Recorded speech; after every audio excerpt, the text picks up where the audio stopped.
Tata group की company Tata capital का IPO आने वाला है और लोग बोल रहे हैं जीएमपी इतना चल रहा है या उतना चल रहा है, लेकिन ये जीएमपी होता क्या है, क्या इससे लिस्टिंग इन पक्का होता है? चलिए आसान भाषा में समझते हैं grey market premium.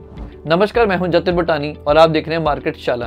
Grey market premium यानी जीएमपी एक अनलिस्टेड प्राइस प्रीमियम है। जब कोई कंपनी आईपीओ लाती है तो उसके शेयर स्टॉक मार्केट पर लिस्ट होने से पहले ही बाजार के बाहर कुछ लोग उसे खरीदने बेचने लगते हैं।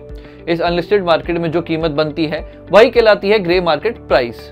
वहीं जब आप उस प्राइस से आईपीओ के प्राइस बैंड को घटाते हैं तो जो फर्क आता है इसे ही कहते हैं जीएमपी। चलिए इसे एक एग्जांपल के जरिए समझते हैं।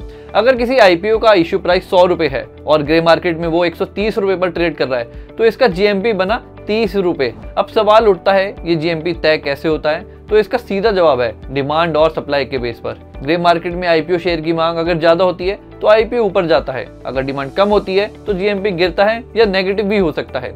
ये बाजार पूरी तरह से अनऑफिशियल होता है, यानी इसमें सेबी या कोई और रेगुलेटर शामिल नहीं होता। ट्रेडिंग ब्रोकरों और बड़े निवेशकों के बीच ऑफलाइन होती है।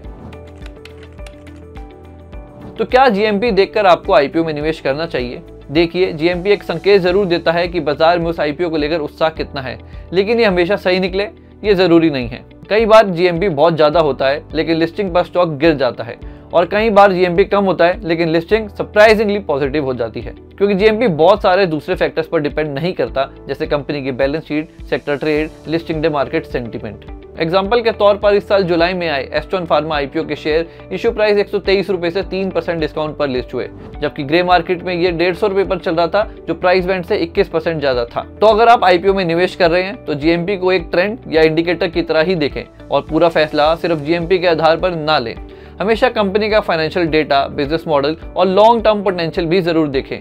ऐसे ही आसान और काम की जानकारी के लिए वीडियो को लाइक करें, बिजनेस स्टैंडर्ड हिंदी चैनल को सब्सक्राइब करना ना भूलें और कमेंट में बताएं आपने आखिरी बार किस आईपीओ में निवेश किया था।